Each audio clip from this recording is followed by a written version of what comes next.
She had already made their breakfast. Before she did anything else, before 4:30 in the morning on February 11, 1963, before she sealed the kitchen door with tape and wet cloths, before she folded a cloth on the shelf of the oven and turned on the gas, Sylvia Plath had gone to her children's room and left bread, butter, and 2 glasses of milk on the shelf beside their beds so that Frida and Nicholas would have food when they woke. She was 30 years old. Her children were 2 and 1. In the months before this morning, every person who mattered in her life had known. Her doctor, her neighbors, the editors who received her poems, the literary world of London that was small enough to know everything. They had known she was alone in an unheated flat during the coldest winter in a century. They had known she had no telephone. They had known why her husband was in London. And there was a question. Plain, short, specific question. The kind that takes less than a minute to ask. The kind anyone in that circle, her doctor, her publisher, her husband, could have asked at any point in the months before that morning. Nobody asked it. Nobody asked. Old Money Wives asks. Subscribe so the silence is never permanent again. For 60 years, the question has lived in the space between what happened to Sylvia Plath and what was said about it. This is what lived in that silence. Sylvia Plath was born on October 27, 1932, in Jamaica Plain, Boston, Massachusetts. Her father, Otto Plath, was a professor of biology at Boston University, a man of exacting intelligence who died of untreated diabetes when Sylvia was 8 years old. He had refused to see a doctor. He had believed, incorrectly, that he had cancer and that nothing could be done. By the time the real diagnosis was clear, the disease had already taken him. She wrote about his death for the rest of her life. Not because she could not move past it, but because it was the first time the world had shown her hat silence costs. A man who would not speak what was wrong with him. A family that did not ask. A girl who watched the absence become permanent. She was exceptional before anyone thought to call her exceptional. She published her first poem at 8. She won academic prizes consistently through school. She graduated summa cum laude from Smith College, one of the most selective women's colleges in the United States, in 1955. She won a Fulbright scholarship to Cambridge University in England. The record of her early life is not the record of a woman who needed protection from the world. It is the record of a woman who believed, who had every documented reason to believe, that the world would recognize her. This is important, not because her talent is the point, but because her belief is, she was not naive. She had already been through things that would have ended other people. At 20, in August 1953, she had attempted suicide. A serious attempt, not a gesture. She survived. She received electroconvulsive therapy in its earliest form. She came back from it. She went back to Smith. She won the Fulbright. She went to Cambridge. She had already survived what most people do not survive, and she had come back from it with her belief in the world substantially intact. She believed that the people who knew her saw her. She believed that if something was wrong, visibly, documentably wrong, someone would name it. She met Ted Hughes on February 25, 1956, at a party in Cambridge for a literary magazine called St. Botolph's Review. He was 25. She was 23. By every account, including the 88 poems Hughes himself would write about her 3 decades later and publish as birthday letters in 1998, the meeting was electric in a way neither of them had experienced before. They were married 4 months later, on June 16, 1956, Bloomsday, the date Joyce had chosen for Ulysses, which Sylvia noted in her journal with the kind of delight that bellow. Ing to a woman who still believed in signs. She was that woman then. She believed in signs. She believed in the life they were going to build. What they built in the years that followed was real. She was not wrong about that. Hughes was genuinely gifted, and she recognized it before the world did. She typed his manuscripts. She submitted his poems to competitions. She managed the correspondence, the finances, the household, and eventually the children Frida Rebecca, born April 1, 1960, and Nicholas Farrar, born January 17, 1962, while also writing her own poems in whatever hours were left. Her first collection, The Colossus, was published in England in October 1960. She had completed it while pregnant with Frida. She was finishing a novel, The Bell Jar, while nursing Nicholas. She was doing everything that was asked of her and everything she asked of herself, simultaneously without complaint because she was that kind of woman. And then, in 1961, she wrote something down. In letters to her therapist, Dr. Ruth Barnhouse, letters that would not become fully public for decades. Plath wrote about arriving somewhere with what she described as a battered face. She wrote about what had happened 2 days before she miscarried their second pregnancy. She was specific. She was clear. She sent these letters to a medical professional whose obligation was to her welfare. She had done everything right. She had named it. She had told her doctor. The documentation existed. She waited. The question was obvious. Everyone who received her letters, everyone who saw her face, everyone who knew the inside of the marriage knew something was wrong. Nobody asked Ted Hughes what had happened. Nobody asked her what she needed. Nobody convened a conversation in which the thing she had written down was spoken out loud. She understood for the first time that nobody was going to. The silence held. It had only just begun. His name was Edward James Hughes. He was born on August 17, 1930, in Mytholmroyd, West Yorkshire, England. He would become Poet Laureate of Britain in 1984, a title appointed by the Crown held for life. He would hold it until his death in October 1998. He was, by the consensus of the literary establishment that surrounded him throughout his career, one of the most important English-language poets of the 20th century. He was also Sylvia Plath's husband. And then, in the summer of 1962, he was not. To understand how the silence around Sylvia Plath was built, you have to understand what Ted Hughes needed to remain unasked. Not abstractly, specifically. He needed the world not to ask what the letters to her therapist contained. He needed the world not to ask why the woman who would write the poems of Ariel, a collection that would permanently alter what poetry was permitted to say, spent the years of their marriage typing his manuscripts while he attended the party she stayed home from. He needed the world not to ask about the specific events of 1961 and 1962 that she had documented in her own hand. The silence was not accidental. It had been built, carefully, over years. The mechanism was literary control. When Sylvia Plath died on February 11, 1963, Ted Hughes became her literary executor, the person with legal authority over everything she had written. He controlled what was published and in what form. He controlled who could quote from her work. He controlled who could write about her life and what they were permitted to say. He controlled access to her archive at Smith College. And he controlled what remained of her journals. Plath had kept a diary from the age of 11 until the morning she died. The journals that survived, covering 1950 to approximately May 1962, were first published in 1982 in a heavily abridged version that Hughes authorized, edited, and introduced. It was not until after his death in 1998 that the complete surviving journals were published in 2000. The difference between the abridged version and the complete version was not minor. The complete journals revealed a woman who had been documenting, with precision and intelligence, the precise texture of what was happening to her. 2 notebooks are missing. The first, covering late 1959 into 1962, Hughes said he could not find after her death. The second, the journal Plath kept during the final months of her life, the months that would have recorded her direct experience of the affair, the separation, and the winter of 1962 and 1963, Ted Hughes said he destroyed. He was quoted saying he destroyed it to protect her children from reading it. Nobody asked what was in it. Picture what destruction looks like as a decision. Not a fire, not a moment of rage. A considered act. Someone sitting with a notebook that contains a woman's handwriting, her specific words about specific days, and making the choice that those words will not exist anymore. Making the choice that what she wrote about what was done to her will not be available to the people who come after. That is not grief. That is management.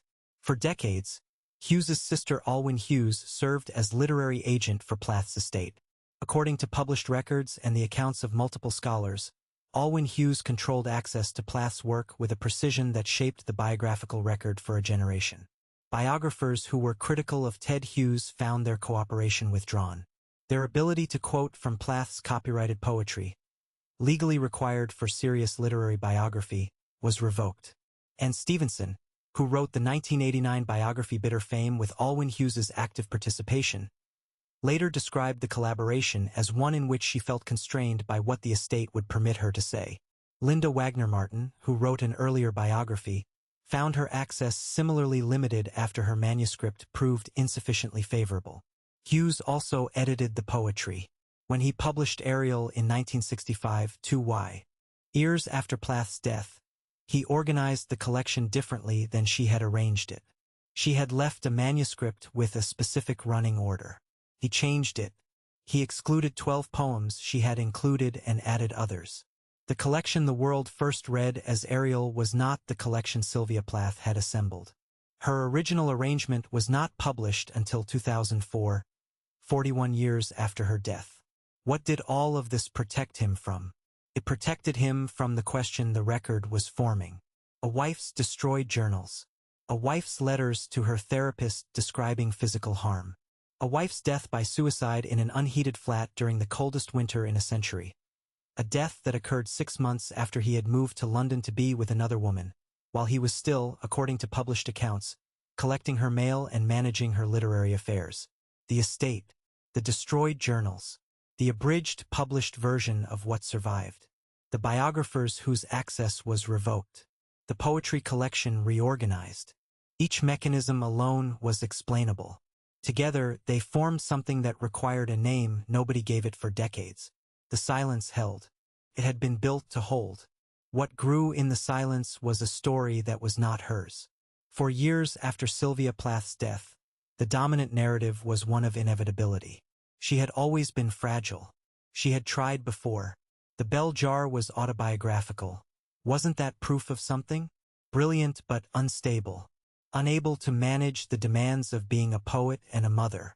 Her death was tragic, but it was, in some essential way, the conclusion a careful reader of her life might have predicted. This was what lived in the space where a question should have been. Not a lie exactly, not invented from nothing, but a story built on one part of her life while the rest was managed into archive boxes, sold at auction, abridged in authorized biographies, and in one case simply destroyed. What the silence produced was a woman reduced to her ending. Not Sylvia Plath, the Fulbright scholar who competed in the best literary magazines in the English language while finishing her degree. Not Sylvia Plath, who completed her first novel in 70 days while nursing an infant. Not Sylvia Plath, who, in October of 1962, alone in Devon in a marriage that had already broken, sat down before dawn every morning and wrote 40 poems in a single month. 40. In 31 days. Poems that would be recognized as among the most significant in the language. The silence produced Sylvia Plath, whose head was in the oven. And it held that image still while everything that preceded it, everything that made it not inevitable but specific, not tragic but caused, was being managed by someone else. This is the part one keep returning to. Not what was done to her, what was never said about it. The silence is the story. I have read every account of this woman's life I could find. I have read the abridged journals and the complete journals. I have read the letters she sent her mother, thousands of pages of them. I have read the scholarship that emerged after the estate's grip loosened. Nobody asked the question. I don't know why entirely. I am asking it now. How the silence shaped her daily life was this. She became expert at the margins. She had been told, by the structure of everything around her, that the central question about her own experience would not be asked. So she wrote before dawn, in the hours that existed for her, that belonged to no one, in the specific gap between his sleep and the children's waking. The poems of Ariel were written in that gap. Lady Lazarus was written in that gap. Daddy, edge, cut. The work that would change what poetry was allowed to say was written by a woman who had learned that the main hours of the day were not hers. By the summer of 1962, the thing had a specific shape. Asha Wevel, Asha Gutman Wevel, a poet and advertising copywriter, married at the Tim. To the Canadian poet David Wevel, had visited the Plath Hughes home in Devon with her husband. The weekend visit was social, literary, unremarkable on the surface. Within weeks, according to multiple published biographers, Ted Hughes had gone to the London advertising agency where Asha worked and left her a note. Published records quote it as, I have to come to see you, despite all marriages. Sylvia found out in July 1962. By multiple accounts, she intercepted a phone call. In the seconds of that phone call, the life she had typed and cooked and written her pre-dawn poems to sustain became something else. The silence had a shape by then. It sat at the table with them. It attended every dinner. It was the most present thing in every room she entered. By October, Hughes had moved to London. Sylvia was at Court Green alone with a 2-year-old and a 9-month-old. She wrote 40 poems that month. She was writing the work that would outlast everything. She was also writing in a house she could no longer afford alone, in a legal situation that moved at the pace English divorce law moved in 1962, in a winter that was beginning to show what it intended to be. She stopped expecting anyone to ask, not because she had surrendered, but because she had understood what understanding costs. She knew what the structure was. She knew who it was built around. She was still writing. She was still fighting for the lease on the Fitzroy Road flat. She was still making plans. But she had stopped waiting for someone to look at what was happening to her and say, "This is not right, and we will say so." The question stayed unspoken. In every morning, in every pre-dawn hour at her desk. The first year of silence, the year she wrote down what had been done to her, sent it to her doctor, and waited, cost Sylvia Plath the belief that documentation was protection. She had been raised, in the specific way that women of exceptional talent in her generation were raised, to believe that the record mattered, that if you named something clearly, in your own words, in a letter to a professional whose obligation was your welfare, something would happen. Someone would ask. What the first year of silence took from that belief was not the belief itself. She still held it. She would go on holding some version of it through the letters she wrote to her mother, through the poems she submitted to magazines, through the October she sat down every morning and wrote poems she knew were the best work of her life. She still believed in language. What the first year took from her belief was its certainty. She had named the thing. She had sent the letter. And nothing had been asked of the person the letter was about. She still believed. But she had seen what believing cost. The middle years, the years when silence became the operating weather of the marriage, cost her something that does not have a clean name. She adapted. She had always been adaptable. She had come back from worse than this and kept writing. But adapting to a marriage in which you are visibly, documentably being harmed while the people around you ask nothing, that kind of adapting leaves marks that do not show from the outside. What she adapted to was invisibility. Not total invisibility. Her work was being published, her name was appearing in magazines, the Colossus existed.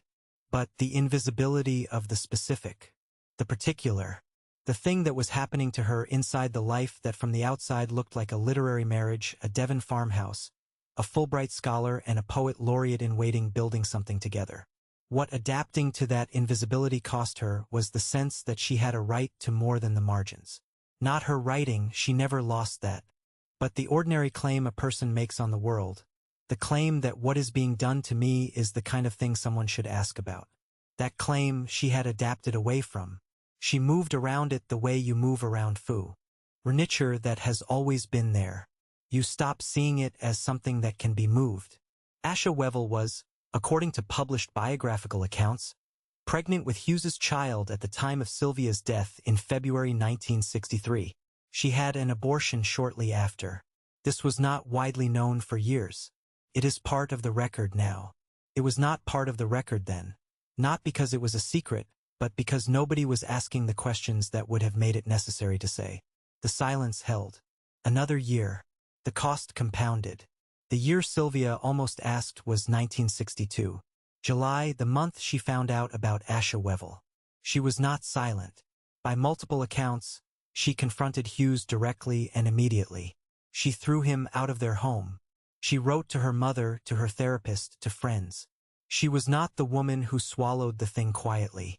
She was the woman who named it out loud to people with specificity. What happened was not that she was ignored. What happened was worse.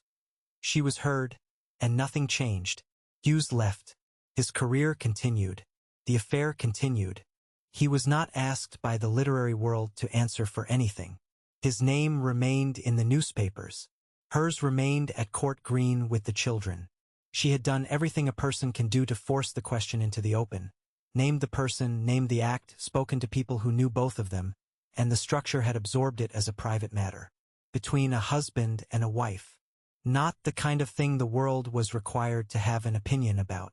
What that year of almost asking cost her, more than any previous year, was the discovery that there was a difference between speaking and being heard. She had spoken at full volume. The silence had simply been louder. She crossed the threshold. The silence absorbed it. The threshold moved further. By October 1962, she was in London. She had found the flat at 23 Fitzroy Road.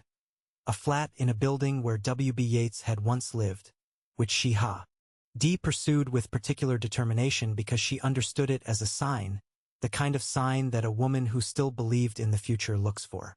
She was Sylvia Plath. Yeats had lived there. She would live there. Great work would be done. She was right about the work. She wrote Ariel by candlelight in a flat where the pipes froze and the power cuts were frequent, and the local shops ran out of candles during the worst winter London had seen since 1947. She wrote poems that would outlast everything the century produced in the English language. She was also unable to afford the electricity. She had no telephone. Her husband was collecting her mail and managing her literary affairs while living across London with another woman. Nobody asked whether the literary executor managing the work of one of the most important poets being written in English had a financial interest in her continued dependence on him. Nobody asked whether the flat she was in met the basic conditions for survival for a woman alone with 2 infants in a January that broke records for cold. Nobody asked what she needed. The question that had formed in 1961, the question about what was being done to her, was now being asked by no one in the most literal way possible. She was alone in the cold with children she could not leave and no one was coming. After her death, Asha Wevel moved into Court Green, the Devon Manor house Sylvia and Ted had purchased together in 1961. She helped raise Frida and Nicholas.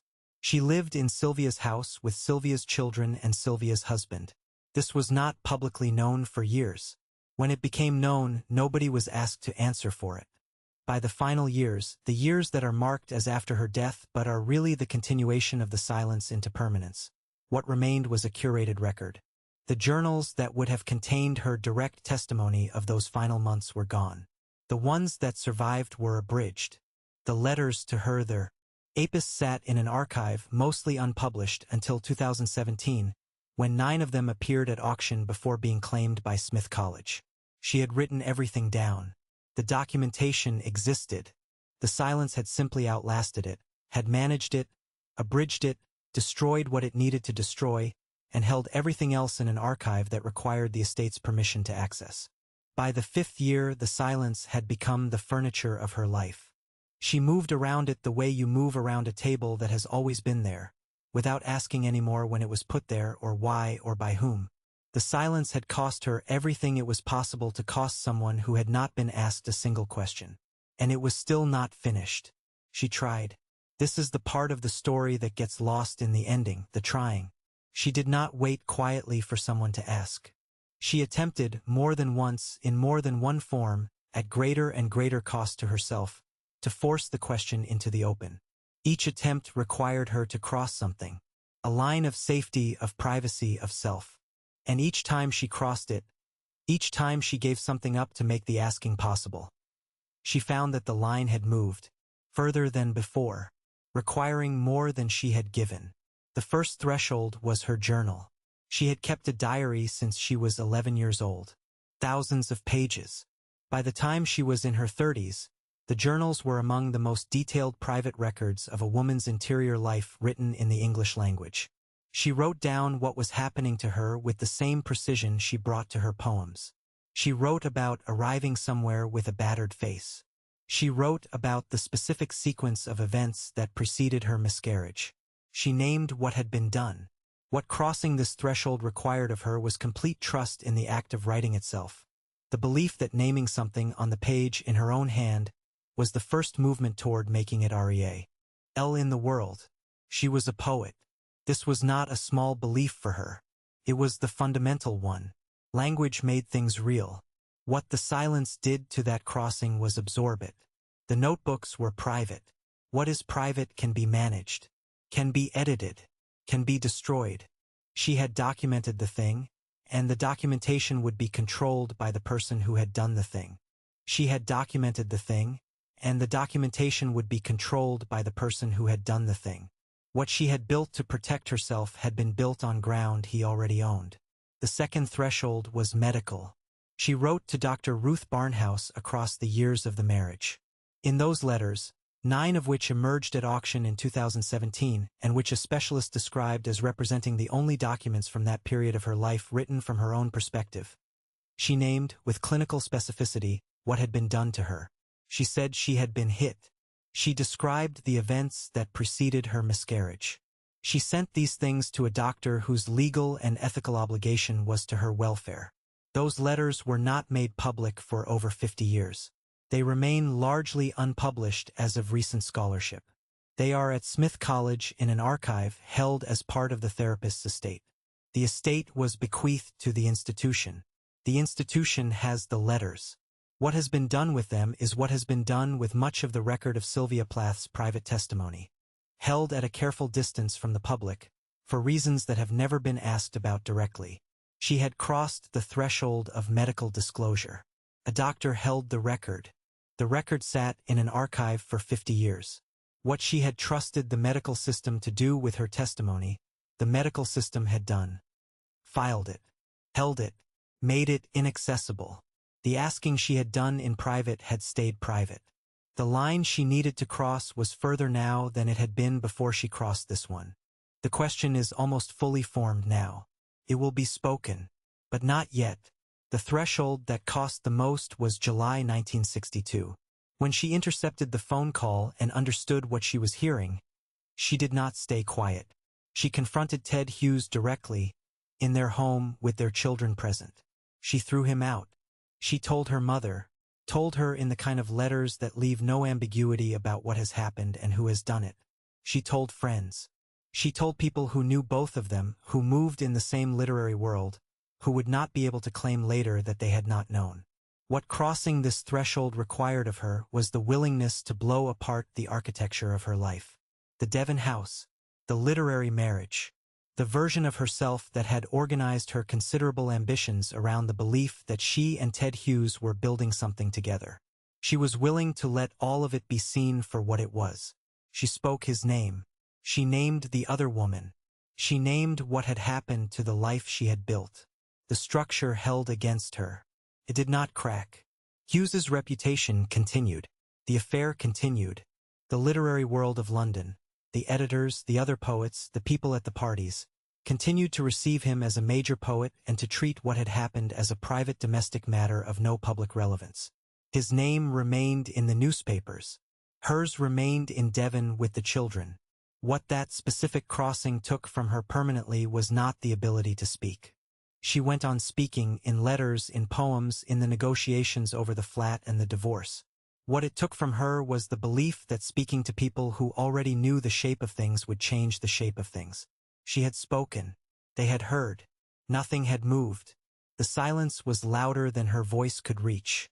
She crossed the threshold. The silence absorbed it. The threshold moved further. The final threshold, the one she never crossed, was the institutional one. Not a private conversation with a friend, not a letter to a doctor, not a confrontation in a Devon kitchen. The threshold she could not cross was the public, legal, institutional accounting. The kind of asking that would require her to become, before the world, the woman who had brought a formal record of her marriage into public view while she was still a working poet who needed the cooperation of publishers and editors who knew Ted Hughes personally. She stood at that threshold. She stood at it through October and November and December of 1962, writing the poems of Ariel in the pre-dawn dark, making arrangements for the children's mornings, forming sentences in her mind that she did not speak out loud. She was still planning for the future, still negotiating for the Fitzroy Road lease, still corresponding with her editor about the bell jar, still thinking about the career she believed she would have. She was also, in those same weeks, writing letters to friends that were the most direct testimony of her life. Letters that described what the winter was costing her, what the aloneness was, what it felt like to be 30 years old with 2 infants and no telephone in January in a flat where the pipes froze. These letters exist. They are in archives. They were available with appropriate permissions to scholars who asked.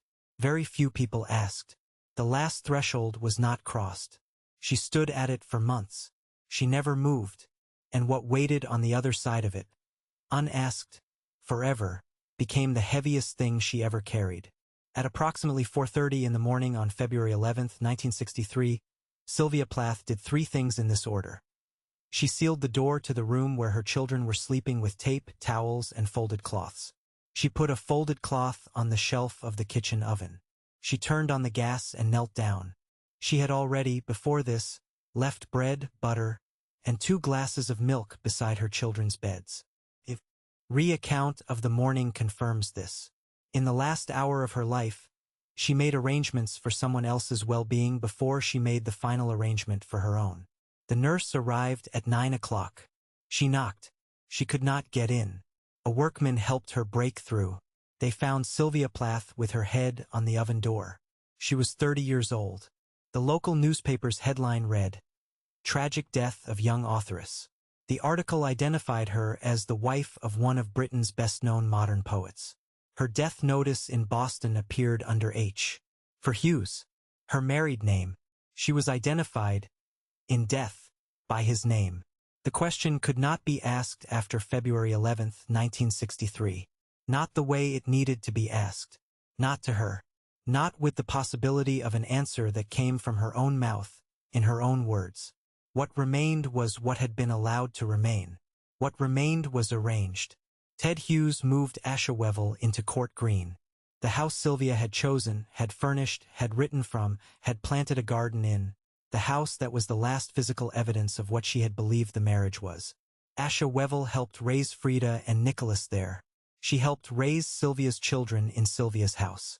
In March 1969, 6 years after Sylvia's death, Ashawevel took her own life in the same manner, with gas in a kitchen. She was 41 years old. She also killed her daughter Shura, who was believed by most accounts to be Ted Hughes's child. Shura was 4 years old. 2 women. Same method. Same man at the center of both lives. Nobody asked the question that those 2 facts, placed together, were forming. Ted Hughes was appointed Poet Laureate of Britain in 1984. He held the position until his death in October 1998. In January of that year, the last year of his life, he published birthday letters, 88 poems addressed to Sylvia Plath, written across 25 years. It was the first time he had spoken publicly about their marriage. Age in any sustained way. Critics and readers received it as a major literary event. It won the Whitbread Book of the Year and the T.S. Eliot Prize. It sold in extraordinary numbers for a poetry collection. Nobody asked him why it had taken 35 years. Nobody asked what the missing journals had contained. Nobody asked what Sylvia would have said. Now think of the nurse at Fitzroy Road. Think of her knocking at the door on a Monday morning in February. Think of the silence inside the flat, the children crying, the sealed kitchen, the cloth on the oven shelf. Think of every person who had known, in the months before that morning, exactly what was happening to the woman who lived there. Think of the question that could have been asked, the simple, specific, documentable question, and was not. Now you understand exactly what was in that silence. And now you understand fully what its permanence cost. This script is the asking. This is the question spoken out loud, in full, without the mechanisms of the estate or the archive or the destroyed notebooks or the 35 years of literary management standing between it and the record. Not what happened to her legacy. Not what the world eventually made of Ariel. The question itself. Finally, the question was not asked by her doctor when she arrived somewhere with what she described, in her own words, as a battered face. It was not asked by the publishers who were receiving her work and promoting his career simultaneously, who knew the shape of the marriage, who attended the same small world of London literary parties. It was not asked by the literary world that absorbed what happened in 1962 as a private matter and continued. It was not asked by the newspapers that buried her in 8-line notices under his name. It was not asked by the biographers whose access was revoked when their manuscripts proved insufficiently cooperative with the estate's preferred version of events. It was not asked by the institution that managed the letters that contained her direct testimony and has not yet published them. It was not asked by anyone while she was alive and could have answered it. The question is this: what was done to Sylvia Plath, specifically documentably by the people who had specific obligations to her welfare, and who was responsible for the conditions under which she died at 30 years old in an unheated flat, alone, in the coldest winter in a century, with 2 children under 2 and no telephone and frozen pipes and a literary executor who was across London with another woman? Not, was she mentally ill? She was. She documented it herself with honesty and precision. Depression. A serious suicide attempt at 20. Electroconvulsive therapy. Ongoing psychiatric care. She never denied any of it. Mental illness was part of her story. It was not the whole story. The question is what she was carrying in addition to the illness she already had. The question is whether the conditions of her final months were inevitable or whether they were produced by specific people through specific actions traceable in the record. The answer the record provides. She was in a marriage that, according to her own letters to her therapist, letters that have been held in an archive and remain substantially unpublished, contained physical violence. She described, in her own words, arriving somewhere with a battered face. She described what happened 2 days before she miscarried. She sent these letters to a medical professional. Nothing was asked of the person the letters were about. She spent years of that marriage supporting his career with her labor, typing, submitting, managing, bearing, and caring for children, while her own career was managed around the edges of that labor, in the pre-dawn hours, in the margins. She was not compensated for this labor. She was not credited for it. When the marriage ended, the labor she had contributed to his career continued to benefit him, and the estate she had created with her own work was placed under his legal control. She discovered his affair and named it loudly, to friends, to family, to her therapist, and was not heard in any way that produced consequence for him. He left. His reputation continued. His name stayed in the newspapers. She was left, in the coldest winter in a century, with 2 infants, no telephone, pipes that froze, and power cuts that required candles she eventually ran out of. The man who was legally managing her literary affairs, collecting her mail, controlling her archive, making decisions about what she published and where, was across London with another woman. She could not afford the electricity in her flat. Her final journals, the direct record of her experience of all of this, the most important personal testimony of her life, were destroyed by the man who became her literary executor. He said he was protecting her children. The children were, at the time of destruction, not old enough to read. No one asked him when, exactly, he had made this decision, or whether it had occurred to him that there were other people who might have a claim on knowing what was in those notebooks. Her estate was then managed for decades by his family. Biographers who were critical found their access withdrawn. The poetry collection through which the world first knew her had been reorganized by him, with 12 poems excluded and her original running order changed. Her original arrangement was not published until 2004. And she still wrote Ariel. She still wrote Lady Lazarus and Daddy and Edge and Cut and 40 other poems in October of 1962 alone. She wrote them before dawn, by candlelight, in a flat she could barely heat, in a life that had been organized against her at every level. The work was extraordinary. The circumstances that produced it were not. What her name means now that the question has finally been asked is this: Sylvia Plath was not a woman who could not survive. She was a woman who was not survived by the people who had obligations to her survival. There is a difference between those two things. That difference is not small. That difference is the 60 years this question lived in the silence. She left bread and butter and milk beside her children's beds before she died. She taped the kitchen door. She sealed the room where they slept. Even in the last hour of her life, she was making arrangements for someone else. She was that kind of woman. She had always been that kind of woman. She left the evidence. Nobody asked what it cost her to always be that kind of woman. Nobody asked what it costs any woman to be that kind of woman, to make everyone else's arrangements before she makes her own, to put herself last in every room she enters, to write her extraordinary work in the hours that belong to no one else because all the other hours have already been given away. She believed someone would finally ask. She had written it all down. She had left the record. She had documented, in letters and in journals and in poems of searing precision, the exact shape of what had been done to her and what it had cost. She believed the record would outlast the silence. It did. What was done to Sylvia Plath, and who was responsible for the conditions that ended her life?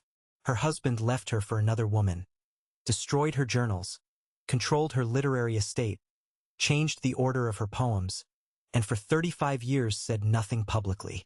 She died at 30 in an unheated flat she had chosen because Yeats once lived there. She believed in signs.